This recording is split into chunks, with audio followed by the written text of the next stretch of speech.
نبی کریم صلی اللہ تعالیٰ علیہ وسلم کی شہزادی ہیں حضرت ام کلثوم، اور یہ آپ کی بیوی بھی ہیں۔ انداز ہے حضرت ام کلثوم کا حضور کی بارگاہ میں حاضر ہو کر عرض کرنے لگی، حضور مجھے پتہ چلا ہے کہ فاطمہ کے جو شوہر ہے یعنی حضرت علی، وہ میرے شوہر سے زیادہ فضیلت والے ہیں۔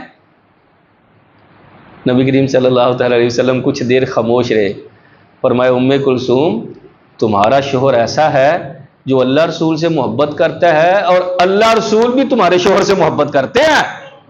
اور سنو اس سے اگلی بات، جنت کے اندر جو سب سے اونچا محل ہوگا نا، وہ تمہارے شوہر عثمان غنی کا ہوگا۔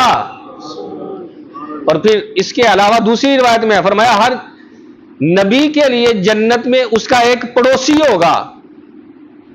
سن لو لوگو، جنت میں میرا اور عثمان کا مکان ایک دیوار یعنی سانجا، ایک دیوار سانجی ہوگی، ادھر عثمان کا مکان ہوگا، ادھر میرا مکان ہوگا۔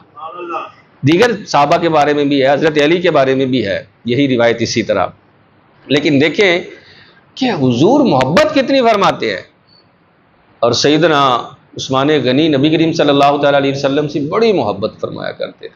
حضرت ابو ذر غفاری کی عادت تھی کہ جہاں حضرت عثمان غنی کا ذکر خیر نہیں نہ ہوتا تھا، اور معاذ اللہ کوئی اگر برے لفظوں میں کرتا تو اس سے منہ ہی نہیں لگاتے تھے، اس سے بات ہی نہیں کرتے تھے، اٹھ کر چلے جاتے تھے۔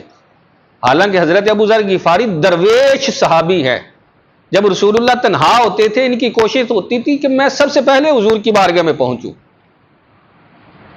کہا کیا وجہ ہے؟ کہا اس کے پیچھے دو وجہ ہیں، ایک یہ کہ میں نے دیکھا ہے جس کے دل میں بغض تھا نا عثمان غنی کا، حضور رحمت للعالمین ہونے کے باوجود اس کی نماز جنازہ نہیں پڑھائی۔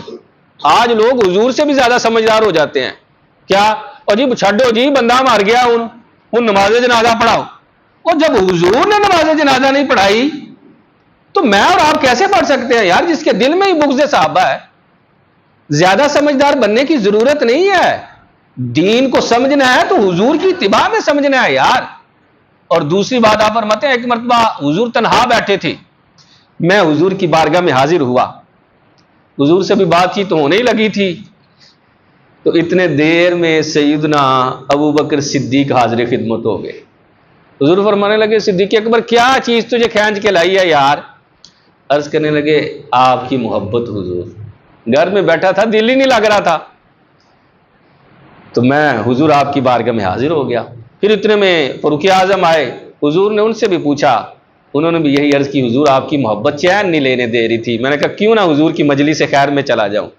اتنے میں عثمان غنی آئے، ان سے بھی حضور نے پوچھا تو انہوں نے بھی یہی عرض کیا حضور آپ کی محبت، گھر میں تھا آل و عیال میں بیٹھا تھا لیکن بار بار آپ کا خیال آ رہا تھا۔ میں نے کہا کیوں نہ حضور کے پاس حاضر ہو کر چہرے کی زیارت کروں اور دل کو چین بخشوں۔ اور بھی صحابہ آئے، بڑے سارے لوگ آگے، حضرت ابو ذر غفاری کہتے ہیں حضور نے نا زمین سے 7 کنکریاں اٹھائیں، ایسے ہاتھ میں لیں، تو سب لوگوں نے سنا کہ وہ کنکریاں تسبیح پڑھ رہی ہیں، یعنی سبحان اللہ الحمدللہ اللہ اکبر، سب لوگ سن رہے ہیں کنکریوں کی تسبیح۔ حضور نے ایسے ہاتھ کھولا زمین پر رکھا، چپ ہو گئے۔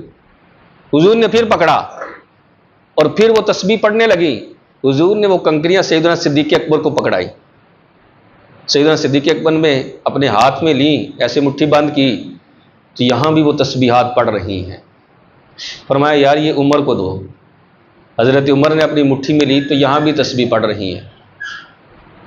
پھر فرمایا یار یہ عثمان کو دو، انہوں نے مٹھی میں لی تو یہاں بھی تسبیح پڑھ رہی ہیں۔ اس کے بعد جتنے لوگ بیٹھے تھے ہر ایک نے اپنی مٹھی میں لی، تسبیح نہیں جاری ہوئی۔ لوگ پریشان کہ یہ کیا معاملہ ہے کہ ہمارے ہاتھوں میں آئی ہیں تو یہ کنکریاں تسبیح نہیں پڑھ رہی، سرکار کے ہاتھوں سے چلی ہیں، صدیق اکبر، فاروق اعظم، عثمان غنی، مولا علی وہاں اس مجمع میں نہیں تھے۔ تو حضور سے پوچھا تو حضور نے فرمایا دراصل یہ نبوت کی ترتیب اور اس کے بعد خلافت کی ترتیب تمہیں سمجھا رہی ہیں کہ میرے بعد جو خلیفہ ہوگا وہ ابو بکر ہوگا، ابو بکر کے بعد عمر ہوگا، عمر کے بعد عثمان ہوگا۔ یہ کنکریاں کلمہ پڑھ کر تمہیں سمجھا رہی ہیں۔